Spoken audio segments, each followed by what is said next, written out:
ദാസൻ Johnson ലാസും നമ്മളോട് ദൈവത്തിന്റെ വചനത്തിൽ നിന്ന് സംസാരിക്കും. നമുക്ക് ദൈവമേ അരുളി ചെയ്യണമേ, അടിയൻ കേൾക്കുന്നു എന്നുള്ള മനോഭാവത്തോടെ നമുക്കായിരിക്കാം. കർത്താവിന്റെ ദാസനെ ശുശ്രൂഷയ്ക്കായിട്ട് ക്ഷണിക്കുകയാണ്. Thank you. എന്നെ കേൾക്കാമല്ലോ അല്ലെ? കേൾക്കാം. ദൈവനാമത്തിന് മഹത്വം ഉണ്ടാകട്ടെ. എല്ലാവർക്കും ദൈവനാമത്തിലുള്ള സ്നേഹവന്ദനത്തെ പ്രാരംഭമായിട്ട് അറിയിക്കുന്നു.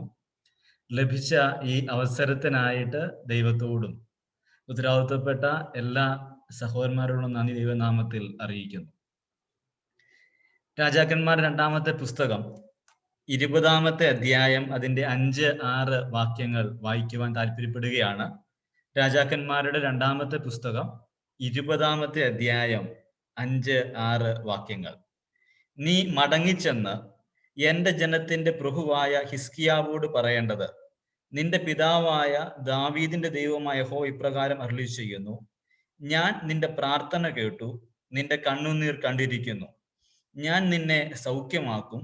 3-ാം ദിവസം നീ യഹോവയുടെ ആലയത്തിൽ പോകും. ഞാൻ നിന്റെ ആയുസ്സിനോട് 15 സംവത്സരം കൂട്ടും. ഞാൻ നിന്നെയും ഈ നഗരത്തെയും അശ്ശൂർ രാജാവിന്റെ കയ്യിൽ നിന്ന് വിടുവിക്കും. എന്റെ നിമിത്തവും എന്റെ ദാസനായ ദാവീദിന്റെ നിമിത്തവും ഈ നഗരം ഞാൻ കാത്ത് രക്ഷിക്കും.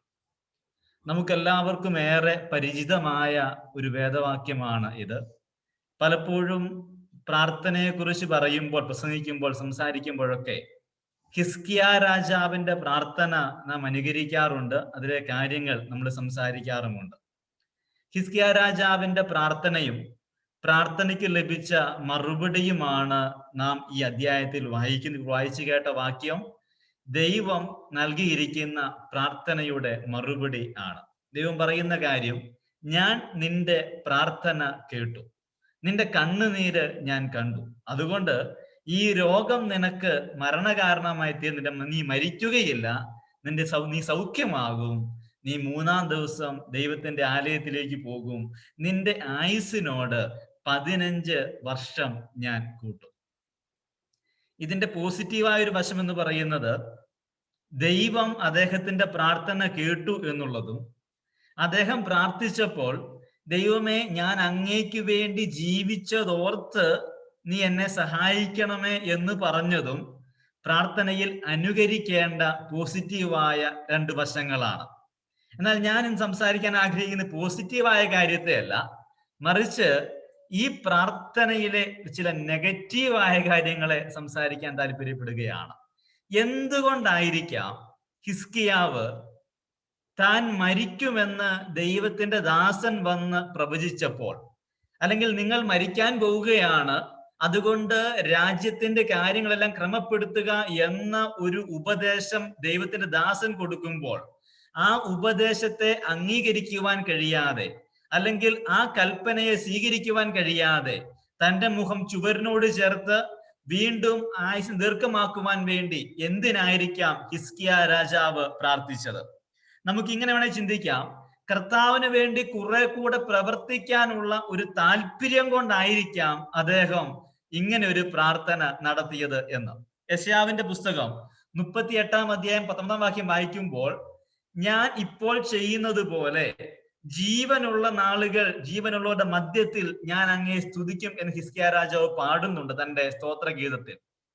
അപ്പൊ ഈ പ്രാർത്ഥനയിൽ ഈ നമുക്ക് തോന്നും, അയ്യോ കർത്താവിന് വേണ്ടി പ്രവർത്തിക്കണം എന്നുള്ള അതിയായ ഒരാഗ്രഹം കൊണ്ടാണ് ഹിസ്കിയ രാജാവ് ദൈവത്തോട് തന്റെ ആയുസ്സിനെ ദീർഘമാക്കണമേ എന്ന് പ്രാർത്ഥിച്ചത് എന്ന്. പക്ഷേ അതല്ല ശരിക്കും അതിന്റെ കാരണം ചോദിച്ചു കഴിഞ്ഞാൽ, ഇദ്ദേഹത്തിന് 15 വർഷങ്ങളാണ് നീട്ടി കിട്ടിയത്. അതിനുശേഷം ദൈവം ചോദിക്കുന്നുണ്ട്, നിനക്കൊരു അടയാളം ചോദിക്കാം. ഈ അടയാളം ചോദിക്കും. അദ്ദേഹം പറയുന്നത്, എനിക്ക് സമയം നിഴൽ മുന്നോട്ട് പോകുന്ന എളുപ്പമാണ്, പക്ഷെ സമയം നിഴലിനെ നീ പിന്നിലോട്ട് ആക്കണം.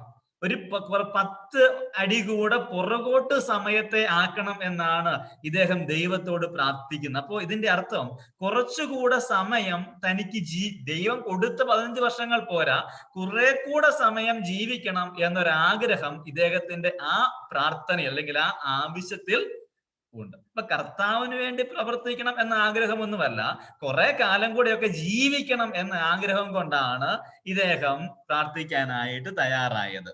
വീണ്ടും നാം വായിക്കുമ്പോൾ ദിനവൃത്താന്തങ്ങൾ രണ്ടാം ദിനവൃത്താന്തങ്ങൾ 32 നാം വായിക്കുന്നത്, അദ്ദേഹം തന്റെ പഴയ കാലത്തേക്കാൾ നന്നായി ജീവിക്കാതെ തനിക്ക് ലഭിച്ച ഈ 15 വർഷക്കാലത്ത് നിഗളിക്കുകയും അഹങ്കരിക്കുകയും ചെയ്തു നാം വായിക്കുന്നുണ്ട്. അപ്പോ കർത്താവിന് വേണ്ടി പ്രവർത്തിക്കാൻ വേണ്ടിയിട്ടായിരുന്നില്ല അദ്ദേഹം തന്റെ ആയുസ്സിനെ ദീർഘമാക്കണമേ എന്ന് പറഞ്ഞത്. അങ്ങനെ ആയിരുന്നുവെങ്കിൽ ആ കാലഘട്ടത്തിൽ അദ്ദേഹം നിഗളിക്കത്തില്ലായിരുന്നു, അഹങ്കരിക്കത്ത് ഇല്ലായിരുന്നു. അങ്ങനെയാണ് കർത്താവിന് വേണ്ടി ജീവിക്കാനല്ല അദ്ദേഹം ആയുസ്സിനെ നീട്ടി ചോദിച്ചത്. പിന്നെ എന്തിനാണ്? ഈ മക്കളെ കാണാൻ വേണ്ടിയിട്ടാണോ? നമുക്കറിയാം, ഹിസ്കിയ രാജാവിന്റെ മകൻ മനശ്ശെ രാജാവാകുന്നത് അദ്ദേഹത്തിന്റെ 12ാമത്തെ വയസ്സിൽ ആണ്. ഈ 12ാമത്തെ വയസ്സെന്ന് പറയുമ്പോൾ ചിന്തിക്കാം, ദൈവം നീട്ടിക്കൊടുത്ത ഈ 15 വർഷത്തിനിടയ്ക്കാണ് ആരുണ്ടായത്? മനശ്ശെ. കാരണം അദ്ദേഹത്തിന് 12 വയസ്സ്, രാജാവും 12 വയസ്സേ ഉള്ളൂ. അപ്പൊ ഈ 15 വർഷത്തിനിടയ്ക്കാണ് മനശ്ശെ ജനിക്കുന്നത്. ഈ മനശ്ശയെ കാണാൻ വേണ്ടിയിട്ടാണോ ഇദ്ദേഹം ഇങ്ങനെ പ്രാർത്ഥിച്ചത്? ദൈവമേ, എനിക്ക് ആയുസ് ദീർഘമാക്കാൻ, മക്കളൊന്നുമില്ല, മക്കളെ കാണാൻ വേണ്ടി, അല്ലെങ്കിൽ എനിക്ക് മകനെ കാണാൻ വേണ്ടി അങ്ങ് എന്റെ ആയുസിന് ദീർഘമാക്കണം, അതിനുവേണ്ടിയാണോ പ്രാർത്ഥിച്ചത്? അതിനു വേണ്ടിയിട്ടുമല്ല പ്രാർത്ഥിച്ചത്. കാരണം എന്ന് ചോദിച്ചു കഴിഞ്ഞാൽ, ഈ ഹിസ്കിയ രാജാവ് ഈ ബാബിലോണിലുള്ള കൽദേര ആളുകളെ ദൈവത്തിന്റെ ആലയവുമൊക്കെ തുറന്നു കാണിക്കുമ്പോൾ, നിന്റെ മക്കൾ അവർക്ക് അടിമകളായി പോകും എന്ന് ഒരു പ്രവചനം വരികയാണ്.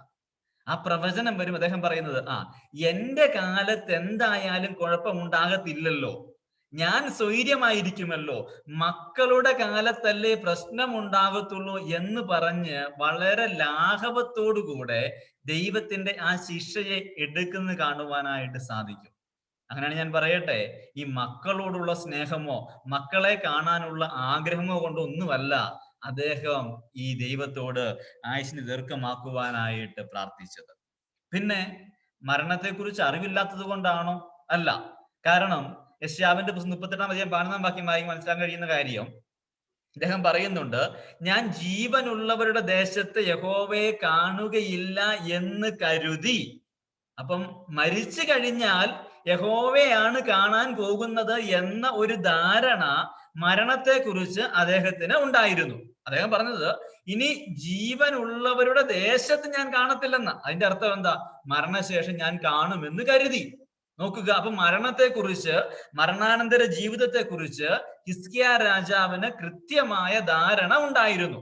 അപ്പോ താൻ അങ്ങനെ പ്രാർത്ഥിച്ചതിന്റെ കാരണം എന്തല്ല, മരണത്തെക്കുറിച്ച് ഒരു അറിവില്ലാത്തതുകൊണ്ട് അയ്യോ എന്ത് സംഭവിക്കാൻ പോകുന്നു, അടുത്ത കാര്യം എന്താകും എന്ന ചിന്തയൊന്നും ഇല്ലാത്തത് കൊണ്ടല്ല അദ്ദേഹം ഈ ആയുസ് ദീർഘമാക്കുവാൻ വേണ്ടിയിട്ട് പ്രാർത്ഥിക്കുന്നത്. അദ്ദേഹം പ്രാർത്ഥിച്ച ഒറ്റ കാരണമേ ഉള്ളൂ, അദ്ദേഹത്തിന്റെ സ്വാർത്ഥത. എനിക്ക് കുറെ കൂടെ ജീവിക്കണം എന്നൊരാഗ്രഹം.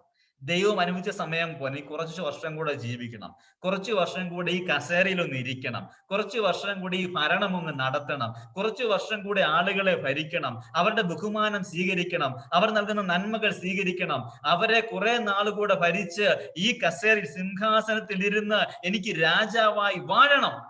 ഈ ആഗ്രഹത്തിന്റെ പുറത്താണ് ദൈവമേ എന്റെ ആയുസ്സിനെ അങ്ങ് എടുക്കരുതേ, എന്റെ പ്രാണനെ, എന്റെ ആത്മാവിനെ അങ്ങ് എടുക്കരുതേ, എനിക്ക് ആയുസ്സിനെ ദീർഘമാക്കണമേ എന്ന് അദ്ദേഹം ദൈവത്തോട് പ്രാർത്ഥിച്ചത്. പ്രിയ ദൈവമക്കളെ, ഞാൻ പറയട്ടെ, നമ്മുടെ പ്രാർത്ഥനകൾ നാം പ്രാർത്ഥിക്കുമ്പോൾ ഒരു കാര്യം നാം ഉറപ്പുവരുത്തുക, എന്റെ പ്രാർത്ഥനകൾ ദൈവഹിതപ്രകാരം മാത്രം ആയിരിക്കും. ദൈവം ഒരു കാര്യം നോ പറഞ്ഞാൽ അത് യെസ് ആക്കുവാൻ നാം ദൈവത്തോട് പ്രാർത്ഥിക്കുവാൻ പാടില്ല.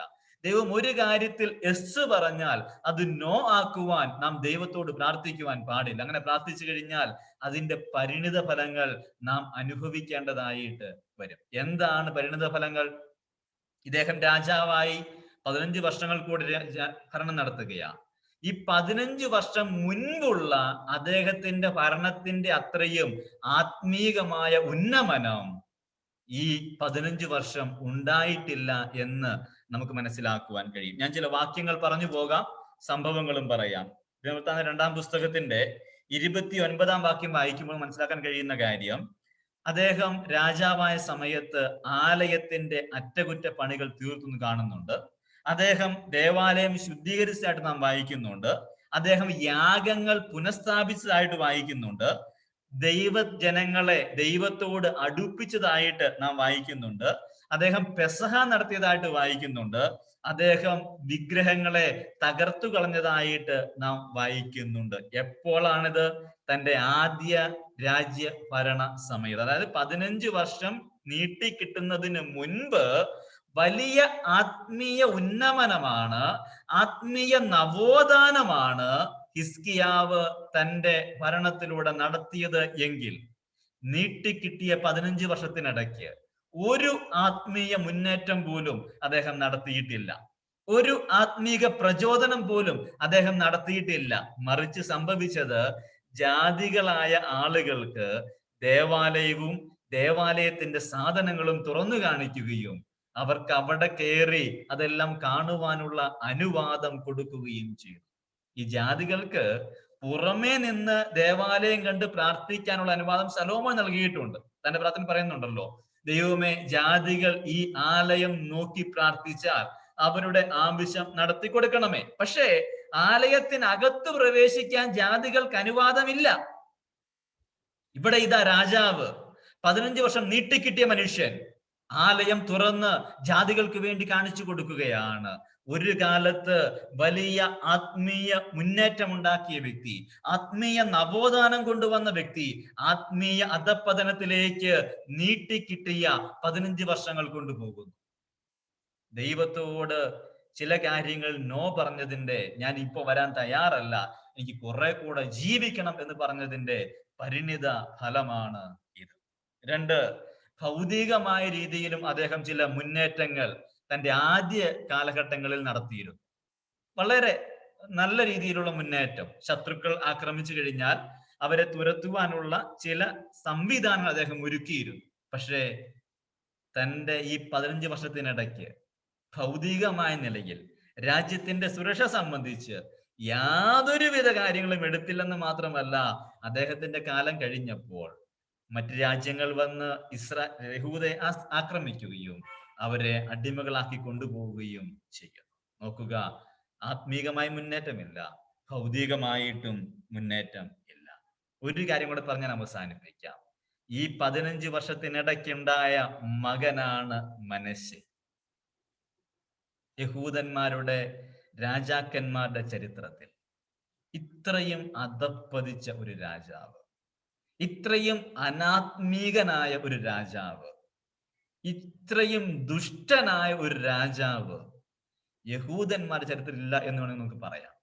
ഇസ്രായേൽ ചരിത്രത്തിൽ, ഇസ്രായേൽ രാജാക്കന്മാരുടെ കൂട്ടത്തിൽ ദുഷ്ടന്മാരായ ആളുകൾ ഒത്തിരി പേരുണ്ട്.